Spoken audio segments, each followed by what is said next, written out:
আল্লাহর প্রিয় হইতে হইলে নফল ইবাদত করতে হবে। কি কি নফল ইবাদত করে আল্লাহ তাআলার প্রিয় হতে পারে আমি দুই একটি আপনাদের সাথে শেয়ার করব ইনশাআল্লাহ। এক নাম্বার, আল্লাহর কোরআনের তেলাওয়াত। এটা আল্লাহর বাণী। কোরআন তেলাওয়াত মানে আল্লাহর সাথে কথা বলা। যখন আপনি কোরআন তেলাওয়াত করেন, কাইন্ড অফ আপনি আল্লাহর সাথে মুনাজাত করেন, মানে একান্ত আলাপন করেন, আলাপচারিতা করেন। দুই নাম্বার তালিকা হচ্ছে আত-তাহাজ্জুদ বা কিয়ামুল লাইল। দুই রাকাত করে মাঝরাতে যে সালাতটা বিষ্ণু ইসা ইসলাম পড়তেন, এটাকে বলে কিয়ামুল লাইল বা তাহাজ্জুদ। তিন নাম্বার মাধ্যম হচ্ছে বেশি বেশি আল্লাহ তাআলার কাছে চাওয়া, মানে আদ-দুআ, দোয়া করা। বিষ্ণু ইসা ইসলাম বলেন আদ-দুআউ মুখুল ইবাদা, দোয়া হচ্ছে ইবাদতের নির্যাস।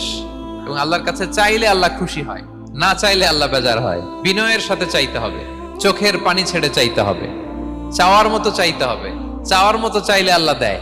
আল্লাহ তাআলা আমাদের সবাইকে তার প্রিয় ভাজন বান্দাদের তালিকায় অন্তর্ভুক্ত করে নেক। আমরা সবাই পড়ি আমিন।